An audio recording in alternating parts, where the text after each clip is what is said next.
Welcome to Spirit, Purpose, and Energy. I'm JJ Flizanes, your host. Happy Thanksgiving week for those of you in the U.S. Hopefully this week will be full of relaxation, family, fun, and good feelings. Of course, I also know that on the flip side, it could be full of stress and headaches and patterns and habits that you keep repeating because you haven't healed them yet. So guess what? I want you to come to my event. Are you sick of me saying it yet? I'm not sick of saying it because you guys are who I want to be at the event. And here's a couple of things I've heard over the last couple of weeks from people. I appreciate all of you that are coming from far and wide who've already bought your ticket. Thank you. I can't wait to meet you. For those of you that have been on the fence or are getting shamed by your spouses or your family, you're thinking, oh my God, I can't afford it.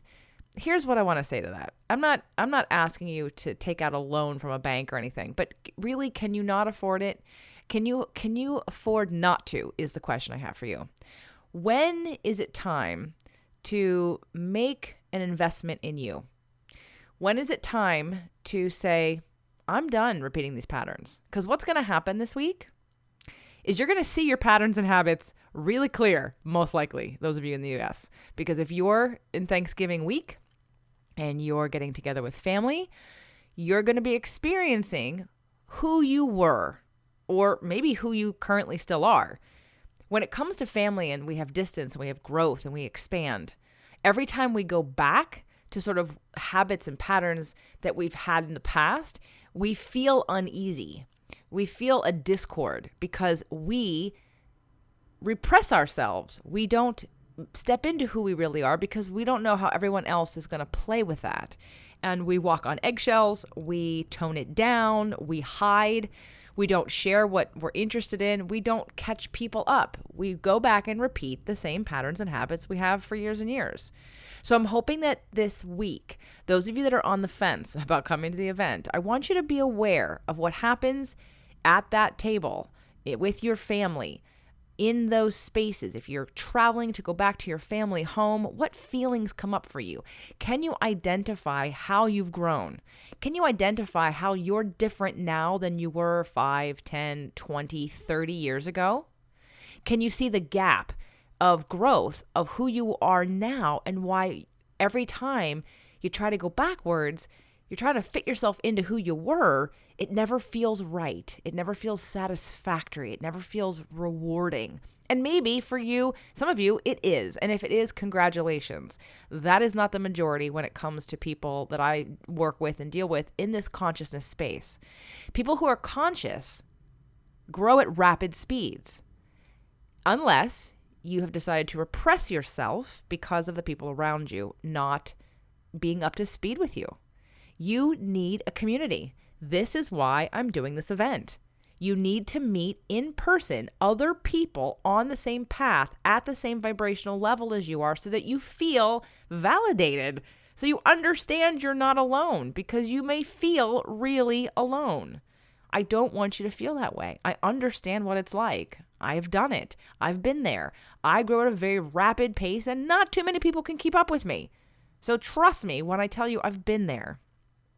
So, for those of you that are new to the podcast, you're hearing all my spiel about my event because I really want you there. It's January 12th to the 14th, releasingwhatweighyoudown.com, and I'll give you one more little bit of an inspired action to take. If you follow me on social media, Instagram, Facebook, Twitter, those would be the three main places, I'm going to be doing a Black Friday sale on the event. But because this is a podcast, you can't see the image and the graphic and the code. So I want you to follow me on social media so you can get that code for the bigger discount that I'm giving for 24 hours on Black Friday, which is this coming Friday. So please come over and follow me. Again, Instagram, Twitter, or find my Facebook page and like it. And then you'll be notified with the graphic and the code to take a bigger chunk off the price of the event to make it even easier for you to say yes. So today's show is me as a guest on Life Transformation Radio with Sean Douglas. It's a little longer format because he does Blog Talk Radio and they're hour-long shows. So I did cut out some of the dead spaces in between. What's really interesting is after I did the show, I downloaded it And as I'm sitting here editing it, I realized that there are pieces missing.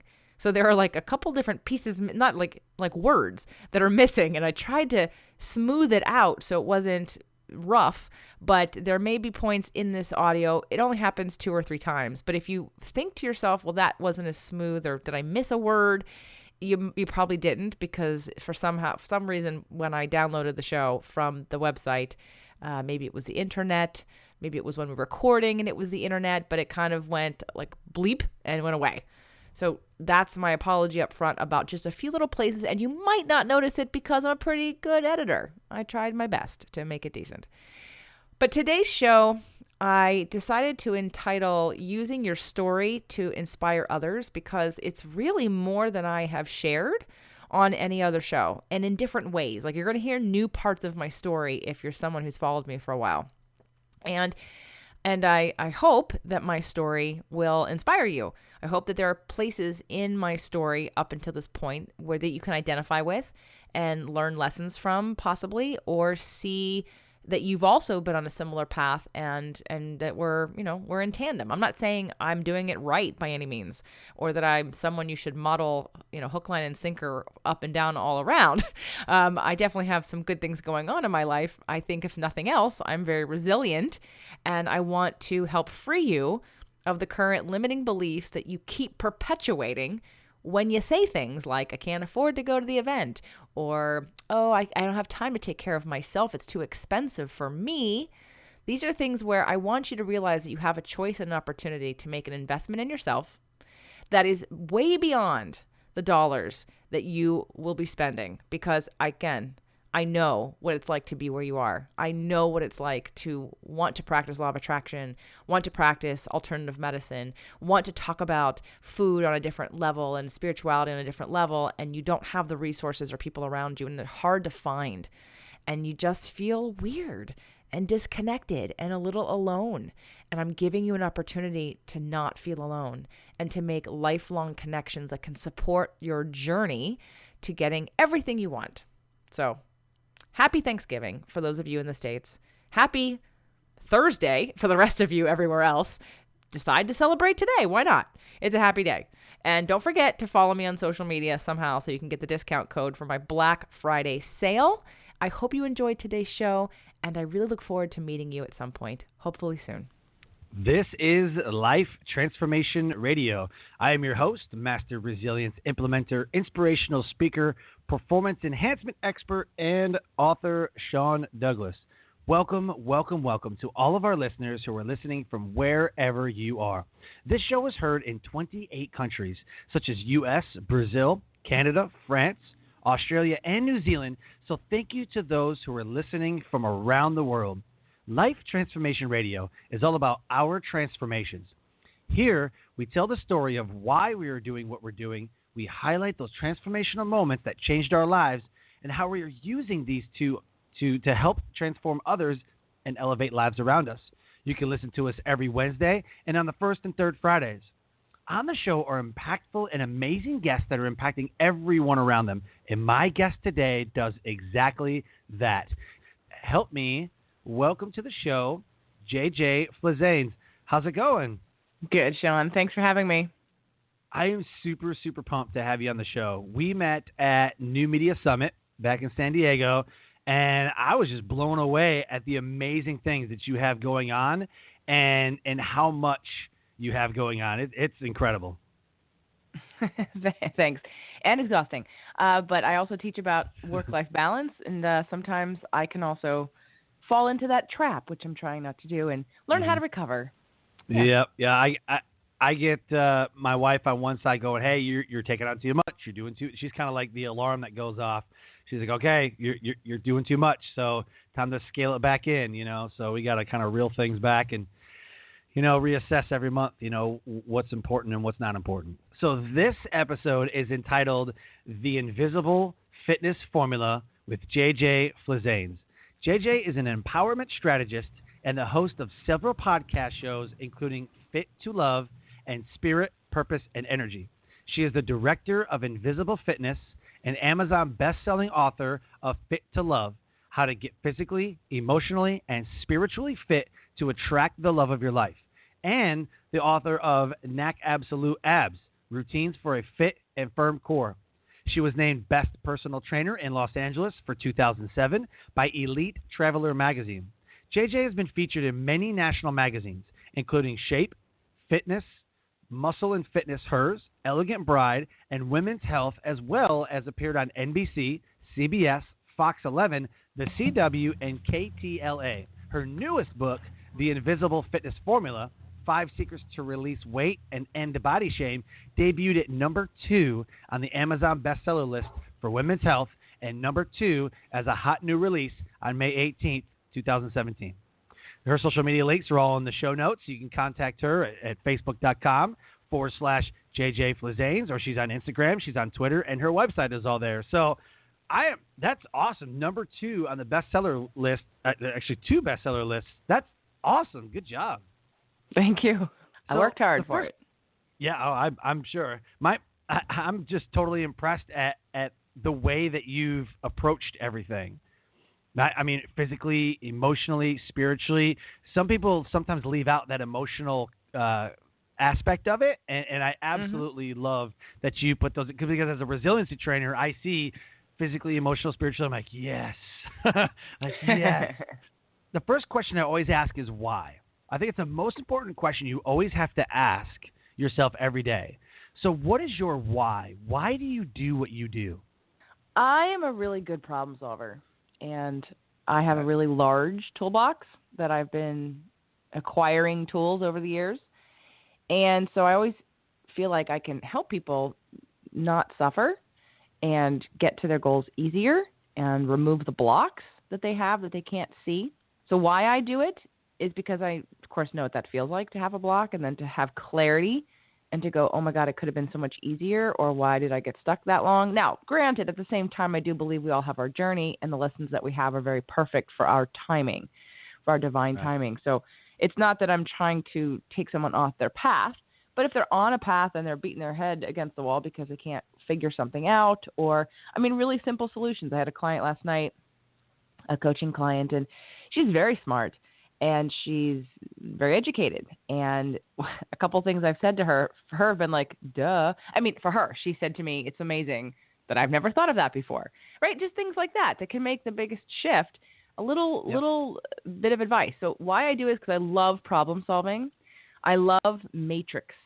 Love like a matrix. Really? I take every piece of your being, of your past, like literally from astrology to birth order to gender to where you grew up to what your belief systems are, all that stuff into consideration when I'm working with someone, because delivering information and finding solutions that are personalized to me are going to make the biggest impact. And when you mentioned about the fact that I do emotional stuff, how can you not? I mean, I know most people don't. I know how you cannot. You cannot, because it's painful, it's difficult. No one's taught you how to do it. You don't have a structure. You don't have a guide of easily figuring out, both on a logical side as well as on an emotional side, how to deal with emotions. And I have all of those things I just mentioned that people don't have. So I've learned these things. I've implemented these things. And to me, the bottom line of everything you do in life, everything from the fact that we're doing the show to the job that you have, to the person you're with, to the goals that you have, every single thing you do in your life is because you want a desired feeling. And if we can get clear about that, so when it comes to what I do in the fitness realm, and when it comes to weight loss or body image or body shame, it's all emotional. So while there's a science on the top level, which I'm also very good at because I've learned it, and most trainers don't study the depths of all the sciences applied to the body to be able to understand when someone comes against a problem scientifically, being able to try to figure it out, right? Most people just repeat patterns and whatever the latest fad is, CrossFit, Yoga Fit, whatever. I mean, and so it's like, oh, that's the coolest next best thing. Let's just do that. Yep. Well, how about learning the science about, is that good for everybody? Should everybody be doing that? What do you want out of this? What's it going to, what are the risks? What are the benefits? So there's the top level science stuff, which I needed to learn from my own journey because I didn't think I was that smart. I knew that I was street smart for a long time, but I was very creative I didn't think I was like brain smart actually for a long time until I started to get into the personal training world and learn about science. And then all of a sudden I was like, oh, like I have a left brain that works. Like it's good. And I understand this because I can see it. It brought it into a physical body, these sciences, and now I can see it. So we have that top level science stuff. And that's probably why sometimes I lead a little bit more with education than I do with emotion, because I want you to know that I know what I'm talking about, so you trust me. And then we move into the emotional piece, which everybody has. Everyone has an emotion. Everyone has blocked and stuck energy. It's just part of living. And how do you deal with that? How to get over that? So why? It's because I love problem solving. I'm good at it. I have equal right and left brain, and I want others to feel the freedom of unsticking themselves and finding those blind spots and being able to move forward. That's awesome. So you said something about the like the fads and everything, and there's a couple that just immediately came to mind. Like there's like beer yoga, where you like drink a beer doing yoga poses, and then there's like you said the CrossFit. It's like super huge right now. CrossFit. There's a lot of that. How do you determine the path to go? I mean, it's not just going to the gym. It's not just eating right. I mean, how do you take what you want to get out of the exercise and apply it to your life properly? Do I do the yoga? Do I do CrossFit? Do I just hit some weights? Like, how do you know what's best for you? I would say that you like the client, the user, if you will, without any formal scientific education about the body and physics and things like that, don't necessarily know what's best for you when it comes to the application of force on your body for the desired result you want. Right. However, when it comes to what you're attracted to, what you like, there has to be, I believe, you have to discern that is what I like effective? Is what I like working? And if it is, then keep doing it. And at what point does it plateau, and what point is it not working? I mean, there are plenty of people who I've had very fit clients over the years who wanted to build muscle and lose body fat, and they were doing 90 minutes of hatha yoga 3 times a week because they liked yoga. But that's totally the wrong exercise to be doing to build muscle and burn body fat. Sorry, right? But so again, if you like it, you can keep it. Just don't expect it to do something it doesn't do. So that's the balance there. So tell me who you were before you got to this point. I'm sure it was a incredibly long journey, going from, where you started out at to the author and the podcast and being on shows. Like, who were you before you got to this point? Well, I was someone who, like I said, didn't think she was very smart on the left brain side. I didn't really excel at math and science. I was fine. I got like A- and B+ and Bs. It wasn't failing, but by any means, but it didn't come easily, and I wasn't the brainiac. I wasn't the genius at science and math. And so that, tends to wear on your self-confidence a little bit. And I was really good at the communication and the English and the performing arts. I've been dancing and singing since I was 3. So that's where I went. I went on stage and I entertained and I expressed myself through acting, singing, and dancing. And when I went to college, I graduated, moved to New York City. I was already living in New York, but I'm originally from Pennsylvania. I did what, actors do. I got a job at a restaurant. Like you do like what am I going to do to pay the bills while I'm waiting for my big break? All right. So the problem with that industry is just that. And, what I learned over the years is that I'm not built that way. I'm built, I've got a ton of Sag in me. I am built to create opportunity, not to just look for it. So, and it's not create in a driving, forceful kind of way, just because I want to be the boss kind of way, because I have a vision and I am efficient and I'm detail oriented. And for the most part, I can do all these different skills. And so if I don't want to go out into the world and beg for a job, it just never felt like the right thing. However, I did it for a while. And but I had left New York when I moved to California. I had really left New York kind of on a high. I had become sort of like the director of education for a major gym chain on the East Coast. I was sort of running a couple restaurants at the same time, like their front desk area. I had private clients, and I also was working for a software company based out of Australia that had their offices in San Diego, and their one client was the gym chain that I was associated with, and I was the account manager. So I had a lot of things going on, and I left New York pretty high. Like, I was very well known, very well respected, very well paid. And I came to LA sort of, by myself, didn't know anybody, started over. Knew a few people, I shouldn't say that. Knew a few people, started over. And at some point, when I went backwards to start working in a restaurant again, not as a manager, but as a server, it'd be funny. I'd walk into a restaurant and hand them my resume, and they'd immediately look at it and say, "We don't have any management positions open," without even asking me what I wanted. And I said, "I don't want to be a manager. I need flexibility. I need to go audition. I don't want to be a manager." And they'd like, "Well, okay." So it took me, I don't know, a month, 2 months, 3 months maybe of doing back to the grind of waiting tables. And I was like, this is ridiculous. So that I was like, this is ridiculous. I'm not doing this. And it just was that frustration that led me to asking myself, because here I was sitting in my apartment in Hollywood looking at my 2 resumes. I had a really awesome acting resume. I had been to Carnegie Mellon to study. I had been to NYU to study film and television. I graduated from Syracuse University in the musical theater department. I had great teachers. I had done some commercials by this point. So I had a really good acting resume. Simultaneously, I'm on the other side. I was director of education for a major gym chain. I have great certifications. Yeah. I know a lot in the personal training realm. So I'm looking at these 2 resumes going, how do I make this work? How do I honor both sides of me and allow them to have life? And of course, I went to bed that night. It was like February of 2001. And I woke up with the idea of opening my own business. And I had never been an entrepreneur-minded person. I mean, as an actor, you are. I mean, you just have to admit that you're out there trying to get a job. But it's a little different because you're not necessarily creating the job. You're just looking for it. But that started my entrepreneurial journey, and I ended up with a contract to open sort of a satellite office to an office that was in New York. And that happened in May of 2001. Yeah. So that's how it all came to be. Wow.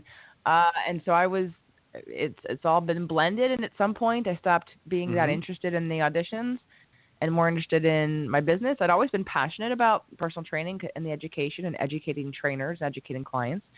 But then I became less interested in commercial auditions and things like that. So it switched. Perfect. Yeah.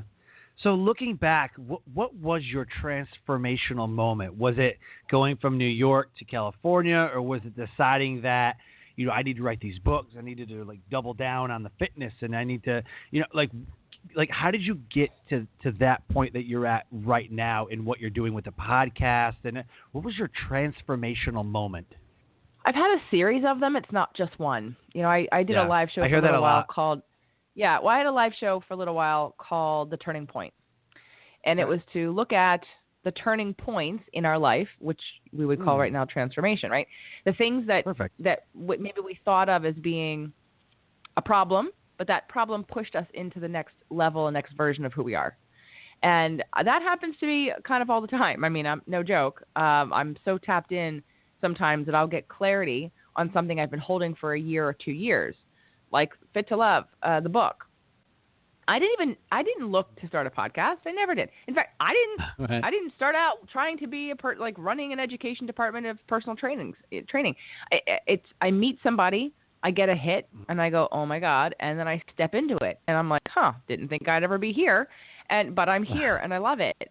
And so every transition or turning point in my life keeps happening. It's nowhere near done, of course. Because the podcast happened, I had written a book with the NAC Absolute Abs book, and that was my first published book by a publisher. And it was a pain to write. It was a pain. It's a beautiful book. Wow. It's lots of pictures, and it's a picture book, but my goodness, no, never again. But when I was writing, I didn't even want to write it. I had gotten an email from an agent somebody saying, hey, do you know anybody that could write this book? And I immediately responded and said, well, I could, but how about this topic? And I already had 2 or 3 book proposals ready to go, and I wanted to pitch those to this agent. And she's like, okay, well, but you'd be perfect for this book. I'm like, great, I don't want to write that book. I don't want to write a book about abs. Right. First of all, you shouldn't be writing a book about abs. If I'm going to teach somebody how to use their core, I need a video, not a still shot. And Anyway, long story short, I wrote the book. But the book didn't reflect who I was in my sort of total being. And at some point, they had called me and said, okay, we have good news and bad news, because they're a company that puts out a lot of books every year. And I said, okay, they said, well, what do you want first? I'm like, I don't care. So they said, well, the good news is we're keeping your book. And I was thinking, okay, I didn't realize that there was they've already paid me. I didn't realize there was a possibility that the book was going to go away. We're going to keep your book, right, but we're going to push it from I think it was August 2008 release to it was December 2007 release to an August 2008 or something like that. Okay, so they pushed it out like 8 months, and I had this whole marketing plan built in for this. So I cried for about an hour because I felt sad, but then I realized and I believe that there's a reason for this. What is the bigger reason that this is happening right now? This is a gift, and of course I went, and I had the clarity. The clarity was, this book does not represent you. You're about to put money and effort into creating a best-selling book that you want people to identify this is your brand. Well, that's not your brand. That's someone else's brand. So now write your own book. So that's how Fit to Love was born. And that's how Fit to Love was born. So Fit to Love was born. It was a book first. And then the publisher had kind of stopped publishing. I had to find a new publisher. I went out looking. I had a business partner. We were at a crossroads about it. It was frustrating. And then I put it down. I'm like, you know what? I'm going to put it down. Put it down. October of 2013, March of 2014, I go to a writer's workshop, and I'm in the writer's workshop, and I'm there for a new book, a new idea. And as I'm sitting there, that book went away. Fit to Love came back into the forefront, and I found a new publisher, and then I had the idea about the podcast. So I learned about podcasting I was open to the workshop. I'm like, I'm just going to be open to whatever happens. So I came in with one intention, left with something completely different and way more. It wasn't just about writing a new book. It was about republishing the old one, getting a new publisher, and now starting a 6-day-a-week podcast show. And so, again, each of these little transitions, it's about, so for me, the advice or what I would tell people is to pay attention to the clarity points and to know that when you have something that you can't control or that's frustrating or you can't find an answer for, put it down, walk away. The vibration and the frequency of the problem is different than the frequency of the answer. And when you're beating the drum of the problem, you're not in the same vicinity of the answer. You have to put it down and walk away and allow divine timing or clarity or your subconscious or your higher self or whatever you want to put in there guide you into the right and perfect time, just like a surfer in the ocean on a wave. You can't sit there on a surfboard and demand a wave. That's not how it works. You have to be able to feel the ocean and go, oh, it's coming, and then get on and then find the perfect timing to ride it. I love that. That's amazing. Thank you for sharing that. That's huge golden nugget right there. So, two-part question now. What was the best part about your transformational moment? Or any of them? That's the best part. I'll talk about the podcast. So when I was there at that that writer's workshop, and I learned about podcasting, and I was like, oh my God, because prior to this, I met with a psychic for fun up in Ojai, and I love her, and she's great. And I told her, I feel like a backed up hose. I feel like someone turned the water on and then folded the hose in half, and then the water keeps trying to get out, but you folded it so it can't. Because I have all of this information, all of these ideas, all the things I want to share, and I don't know where to put them. Because at that time, I was still pigeonholed in the fitness industry by other people, not by me. And any time with clients, I would want to suggest something or to share something I thought or was learning about. It didn't feel like I was given permission to do that. Some people let me, but some people didn't because they're like, well, I hired you for weight loss. Like, I don't need you talking to me about spirituality or emotion. And to me, I'm like, they're all connected. They're all connected. And to me, I'm like, it's a no-brainer. But for a lot of people, they're like, no, that's not what I hired you for. So when I was at this writer's workshop and I learned about podcasting, oh my God, the relief and the freedom that comes from the clarity of what to do with all this passion, all this energy. Make a podcast. Put it there. Do 5-6 days a week so that each day of the week can be a different theme, and you can do all of it. And if someone doesn't like one day, so what? Maybe they'll like the first 3 or 4 days, but just do it. And so to me, that was one of the most freeing, exciting, exhilarating times, was to have the answer and the freedom to do my own thing. Again, that's why like I said, the acting profession was never going to work for me long term, because I'm not going to go beg for a job. I'm going to create it. So here I am creating a show. People say, oh, do you want to be on, like, do you want to have your own show on television? I'm like, sure, but I already have my own show. Like, I have a show and I'd rather more people come to my show. So I'm in control, and that's about control, but I get to be the creative force, and that no one gets to tell me, do it this way because I said so. Right. No, absolutely. So the two part of that would be, what would be the worst part? I think you kind of mentioned, like, man, this wasn't so good, but what do you think was the worst part about it all? Well, that time frame I was very smart about. I learned about podcasting in March, and I decided, because it was going to be a whole new skill set of things, like learning how to audio edit, learning how to video edit, building a website, which I did not do that part, but I gave myself 6 months. So I decided that I'd launch in September. So I launched Fit to Love in September of 2014. I had 6 months to record interviews, to learn how to audio edit, to get all that kind of stuff. And it was a great pace. It was a great pace. Now let's fast forward. The last book, The Invisible Fitness Formula, 5 Secrets to Release Weight and End Body Shame. Okay, that came out of the blue. Somebody emailed me and said, we want to publish your next book. And I was like, is this a joke? And and they're like, no. I'm like, okay, what's the catch? What do I have to pay? They're like, nothing. I'm like, okay, what's the deal? So now I have a publisher wanting to publish my book. There's no catch. They pay for it. We split profits. Okay, great. Now what? Well, do I have books? Of course I have ideas for books. I have more ideas flowing out of me every day than I can ever do anything with. So I decided, well, this is the push I need to get a book done. So I decided to work backwards. I said, when are we going to launch it? So let me work backwards so that I know when I need to get to the manuscript. So I put myself on a ridiculous timeline. And, but the worst part about the clarity, the worst part about understanding the matrix of what you want to do. See, when it came to Fit to Love and the podcast, that was it. Like, the podcast, that was the product. And I'd put in the books, and I already created products, and I'd sell all those things. But the podcast was the product. The podcast was the goal. So now we're here, and, a couple of years later, I'm now writing a new book. And, oh my gosh, I have clarity and excitement about 5 things that need to happen along with this book. A transformational program that goes along with the book to make sure that you actually get the results that you want. Because what bugs me is when people say they want change, they buy a book, they read it, and they don't do it. And it's like, well, did you want change? Did you want change? I do. Well, then how come you didn't do what I said? You said you want change. Well, but it's the nature of the beast. So I created a 5-month video program that literally goes step by step through the book over 5 months to do every single thing I suggest in the book so that you get the result you want. And it's not overwhelming, and I lead you through it the whole entire time.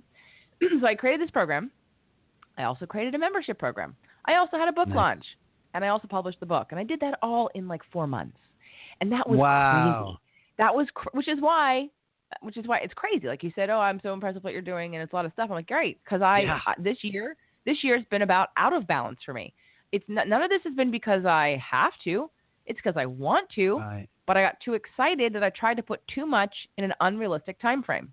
So the problem and the downside sometimes of having the clarity and the passion and the insight about what it is you want to create is that we get so excited that we don't balance sort of the humanness of it.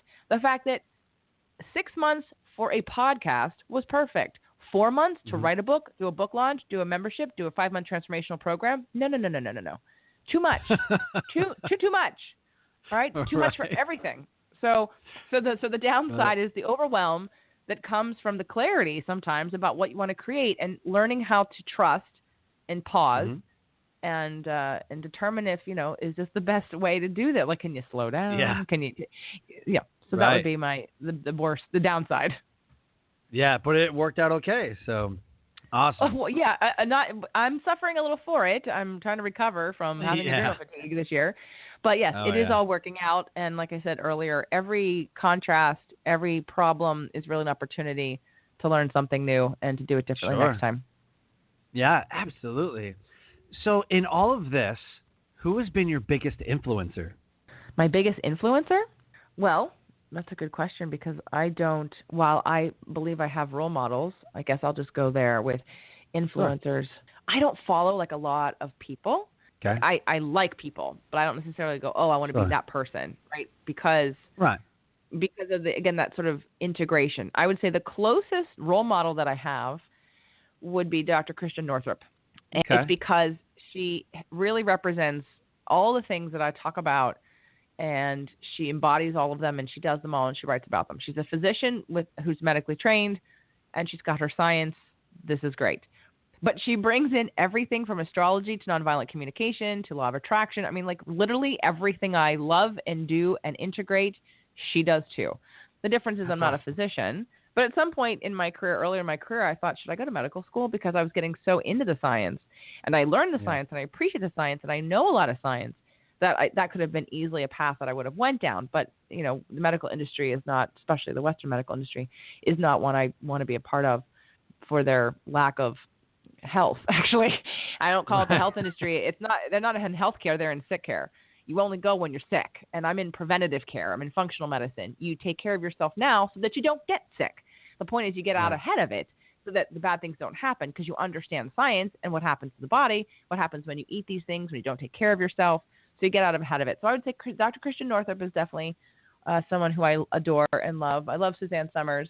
And then in terms of holistically, that would probably be, I mean, I love Tony Robbins and what Tony Robbins does, where I wouldn't say I follow Tony Robbins. I appreciate him. I love what Oprah's doing, and I love, you know, the information she spread out. I love Super Soul Sunday. So that's probably a good list to start. Perfect. So who has been your biggest supporter? My parents. My parents, first and foremost, because they've been on the entire journey with me. And next, of course, would be my husband. And let's see, after that, just my parents and my husband. I mean, there have been friends that come and go throughout the years, but yeah. Sure. Awesome. So what do you enjoy most about what you do?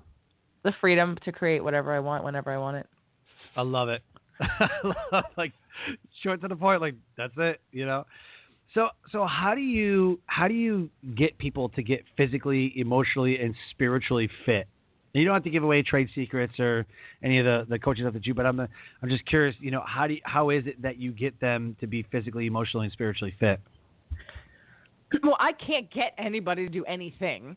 Okay, necessarily. Okay. So, but I introduce concepts. Empower them. I empower them with education. But it doesn't mean everyone's ready or that they'll ever be ready. In fact, I have a client I've been working with for 7 years. God bless me and him. And last week, he had a fight with his wife and got in his car and he screamed. Now, he's a man in his 60s, early 60s. And he's a middle child, and so, you know, sometimes the phrase is you can't teach an old dog new tricks kind of thing. Right. You know, there's resistance. As you get older, you have resistance to things, especially men and emotions. So it's taken 7 years. He screamed in his car. He came in and he said, I need to hit something today. I need to box. And I was like, oh, what's going on? And then he told me, he said, and I screamed. And he said, I saw stars, but I felt better. He's like, so I think I understand what you're saying. And I looked at him and I looked at my watch and I went, how long has this been going on? Like, I've been trying to talk to him about, you know, back pain and how that's linked to emotion and repressed anger. I mean, 7 years, twice a week. And now there's been little blips of awareness and understanding and agreement throughout the time. It's not a black and white. He went from totally unaware and resistant to totally open and accepting. No, but I literally got the confirmation of like, oh, I totally get, like, I get it now. I'm like, wow. Okay. That's awesome. I just do what I do. I am who I am. I meet people where they are as best I can. Sometimes where you are and where I am is too far away, and that's even with friends. And while I love and respect you and I want to have a relationship with you, it's sometimes too hard because the gap's too wide. And I can't, and it's hard to ask someone when the gap is so wide to jump closer to you. That's sort of uncomfortable. And then sometimes me jumping closer to them doesn't honor who I am either. And so at that point, there's just an allowance of, well, hopefully in the future we'll reconnect. but maybe it's not a fit. And so I try to meet people where they are as best I can. It's not always a fit, and lead by example. There's nothing that I tell anyone to do that I have not done or tried myself. There is no pain or trauma that I expect you to be able to overcome that I haven't overcome myself or know someone who has. So I lead by example. Right. Awesome. I love it. And there's a little bit of emotional intelligence in there that I hear, about meeting people where they are and knowing kind of what's the fit, what's not the fit. Like, I mean, there's a little bit of emotional intelligence to that. I love it. I would hope there's a lot of emotional intelligence to that. Right. I mean, I do because there's the, there's the work of when you're in an industry that is a service providing industry, and it's definitely not a service providing for, like, let's say, the body or the health. People will often, and I think it's the journey of any trainer, nutritionist, body worker, esthetician, hair care stylist. I think it's the journey of people understanding that you can only, it's like leading the horse to water. You can't make them drink. So, but a lot of people take it personally when their clients don't listen to them. And I did at first, but you learn that it's not your job. You do your job and your part, and that's what you do. And they're responsible for the rest of it. And when I first started my company, I modeled it after a company that I worked for, and the model was very dependent based. It was dependent on the type of client who needed a trainer, which meant they would never do anything on their own without a trainer. And also the employee model that I had was also very dependent, that I had to go out and basically hunt the deer to provide it for everybody else. And what I learned after doing that for about 2 years is that I don't like that model. I like the independent model, which is people that have worked with me now for years and years don't need me. They can do their workouts, and they do their workouts on their own. Why they keep me around is because, A, things like the emotional piece, sometimes it's like a therapy session as well as an exercise session, and because they trust that as their aging bodies continue through exercise, that I will keep them safe, because they don't understand what I do about the joints and about exercise and how it impacts your joints over time and creates injury. So they keep me around for the safety aspect. They trust me on that, but they don't need me. They will exercise without me. Maybe not twice a week, maybe not for an hour, maybe not as great as they will do it with me, but they don't. It's a different model. And the same thing with anybody that I work with. Again, it's an independent model, not a dependent model. Right. No, I absolutely love that. So if you had to go back, would you do anything different, or would you change anything that you've done along the way? Yes. I don't really have very many regrets in my life. Probably I can count them on one hand, and it's less than my 5 fingers. But if I had to go back, the one thing, because I was so good at so many things that when I started the business, because I had already, like, working in the gym, I helped out when I was always finding things to do. When I didn't have clients and I was having to work the gym floor and there was nobody there, I would organize or file something, or I would do the payroll, or I would do something. I would always be busy, and I could do all the administrative tasks, which is why when I started my own business, I thought I could do all of it. And I did customer service, provide the training, hire the employees and the other people, get the client, do the paperwork, do the filing, do all that kind of stuff. I did all of it very well except one thing, which was the budgeting. The budgeting and the money. I'm not a spreadsheet person. While I can do them, it's not my strength. Remember, math and science, not my strengths. So I wish what I would have done differently was to acknowledge or take some kind of strength finders test at that point to say, what am I really good at? Because you can't be great at everything. And I wasn't, but I learned the hard way that I wasn't good at that. And I would have liked to have been more proactive about bringing on somebody early on, whether it be someone I bartered with or, paid part-time, to do what I wasn't good at or what I didn't like. Perfect. Awesome. So what do you think was the best resource that you've used during your journey? Best resource? Yeah, what was the greatest resource? I've got answers like it was experience, it was a guy that I met, there was an investor, there was a book, and I like where all of the different answers come from this. So I always ask, like, what is one of the best resources that you used? And one guy says, tenacity, definitely tenacity. Like, if you're an entrepreneur, you have to have some kind of grit. I was like, all right, perfect. So what do you think was the best resource that you've used so far? Well, I love your title, and I would have to agree and feel like, so resilience, but I didn't really understand that I was good at that until you have to go through it, right? Like, until it gets tested over and over again. And you're like, I'm resilient. right? You don't know that the first time you get tested. You know that after the 10th or 20th time you get tested. But I'm resilient. But I would say in terms of tools, honestly, the law of attraction, the work of Abraham Hicks Love that. has probably been the underbelly of everything since 2000. And let's see, I moved here in 2000.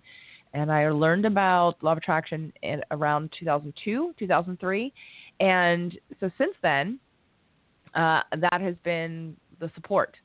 And it was when I first heard Esther Hicks channeling Abraham say, "You are the creator of your own reality."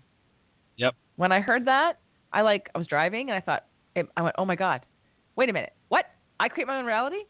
And to me that meant, well, if I don't like something, that means I get to change it. And so to me, that was totally empowering. And it took all the blame, all the chance, all the luck, all the frustration with anybody else or anything else away. It's all about where I am and what I'm attracting. And so that just was a huge shift for me. Yeah. No, I absolutely love the law of attraction. And I didn't even know what it was until I became a resilience implementer. And I started doing all kinds of research and I started learning. I'm like, dude, like you can literally ask the universe for something. Like you can just do that, you know? And so what I love about the law of attraction the most, you know, is it simplifies that belief, you know, whether you have positive or negative thoughts. And there's so much fact-based positive psychology around that theory, you know? Right. And I think Barbara Fredrickson is one of the ones that I use the most. Barbara Fredrickson has a theory called the broaden and build theory. And her broaden and build theory is basically the law of attraction. It says that every positive emotion builds on itself and every negative emotion builds on itself. And so if you have a bunch of positive emotions that you're constantly thinking about and you're spotlighting, it's going to create a buffer for challenges and you'll attract more positive blessings. However, if you have a lot of negativity in your life and all you focus on are the negatives, that is all that you will attract are the negatives, and you'll become a negative person. And you get stuck in this little toilet bowl. So there's an upward twister and a downward twister, and you just have to figure out, you know, kind of where you want to ride at.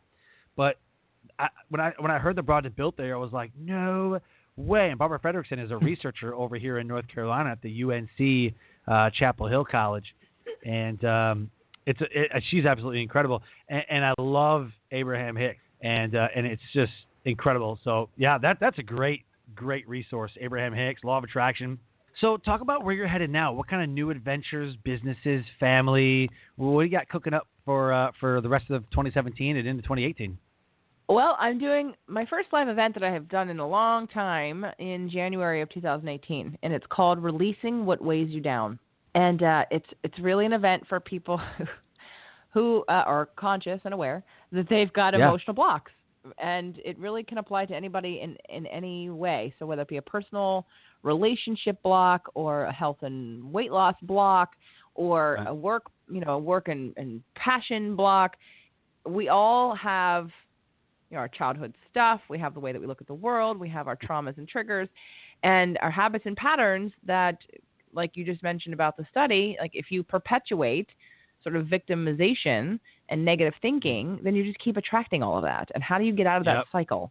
And, you know, or in a relationship, why do you keep getting triggered by this thing? And how do we empower you, heal that so it doesn't happen again?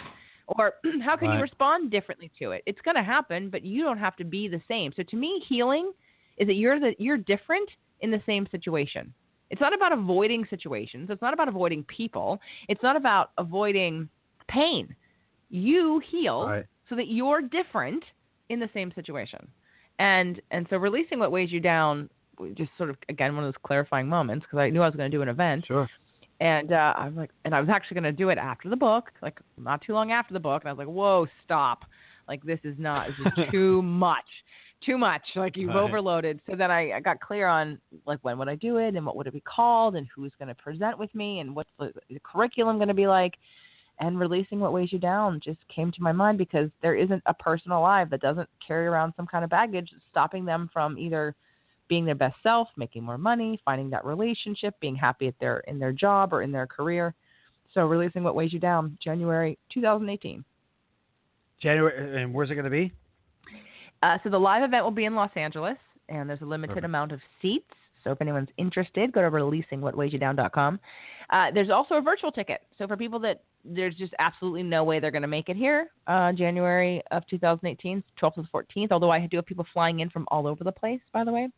If you are wanting the virtual ticket, you'll get the sessions after it's over for you to do at home on your own time in the sequential order in which it's presented, but you'll get the virtual ticket. So everyone can benefit from the event if you get a virtual ticket, but I would love to attract all the perfect and right people who love the work, understand the concept, want the mind, body, spirit integration, and the community. That's the other thing too. I had some people who were struggling with, I'm getting shamed from my family and about the money. And I was like, you need to manifest this to be there. Because what happens is when you're in your life and you're in your world, back to Law of Attraction and the podcast, one of the things that came out of the podcast for me was rebrand. Once I did 2 seasons of the Fit to Love podcast show, I rebranded, and each one of those different days of the week became its own show. And what started out as a guilty pleasure for me of Law of Attraction on my Freedom Friday, well, when I rebranded and republished all the shows in their own channel, all of a sudden the clear winner was Spirit, Purpose, and Energy. And that show's about Law of Attraction. So here I now have this community of amazing people who want transformation and change, who are doing the work, who are doing the visualizations, and we have a community and we do these challenges for a month, every couple months. And people are wanting to connect. They're hungry to connect with more people who believe this, who think this, who act on this, who practice this, who talk about this. And so it's not just an event for the personal, I need to get through this issue. It's the, oh my God, I want my tribe. Where's my tribe? Why do I feel so different in my family? No one talks like this in my family. I can't find too many friends that are that interested, which is why they find the podcast, get excited about the podcast, come into the Manifestation Challenge group, are excited to see people doing this work. And now I want it to bring us together live in person so people can actually go, oh, you're just like me. Oh my God, there are more people like me. I'm not weird. I love this. This is amazing. I now have resources. I now have support, knowing that other people are on the same journey. And so the event is really this community building as well as personal empowerment and releasing stuck and blocked emotions and energy to get you to your personal goals. But there's a higher purpose here. So it's that community. I love that. That's amazing. And what were the dates? January 12th to the 14th. Perfect. So here's your moment. Shameless plug. And you kind of already did, but shameless plug. You can plug a friend quote, your websites, Facebook, products. You can plug whatever you want. This is your time to shine. Go. Okay. Well, I would love everybody to come to the event or buy a virtual ticket for Releasing What Weighs You Down, and that is releasingwhatweighsyoudown.com. There is no T in that. It's not weight. It's ways, releasingwhatweighsyoudown.com. And I've got a bunch of free tools on my website. That's the best place to go. You can get all the social media links there. There's at least 6 different free tools, from quizzes to checklists to a 30-day free manifestation group challenge that we do. That's all at jjflizanes.com. That's 2 J's, jjflizanes.com. Click on free tools and resources and have at it. So that's 2 things, releasingwhatweighsyoudown.com and jjflizanes.com. Awesome. So as we wrap up, can you deliver your best nugget of knowledge that will motivate, transcend, and inspire someone to take action? Everything that happens to you happens for a reason. And you have the ability to utilize that to grow and to expand, or not to grow and to resist and to blame. Take every opportunity you can to not make it about you being a good or bad person, leave the judgment aside, but to really embody, well, how did I create this? And what can I do differently? What do I need to heal? The more responsibility you can take for every single thing in your life, to how people respond to you, to what happens to you, to how you feel and how you think, the more you can do that, then you can shift and grow, expand, and change it so that you really release all of it and become the happiest, healthiest person that you can be. Awesome. Thank you for sharing. So we always end the show with a call to action. So what should someone do today? We talked about, coming to the live event. We talk about picking up your books that you have and listening to your podcast. Should someone set a goal, plan something to take action? What would be the first step? Well, if you've listened to this entire show and are at all inspired or intrigued about any of it, The first thing that I would ask you to do is to just identify what is it that you want. What feelings are coming up? Like, what are you envisioning for yourself? And what's one thing you can do to move closer to that? Awesome. Thank you so much for being on the show. It has been an absolute honor to have you on my show and meeting you in San Diego. And I am completely in awe of the things that you have accomplished. So thank you so much for being on the show. Thank you for having me, Sean. I really appreciate it. I appreciate you making this extra time and having me on. Thank you so much.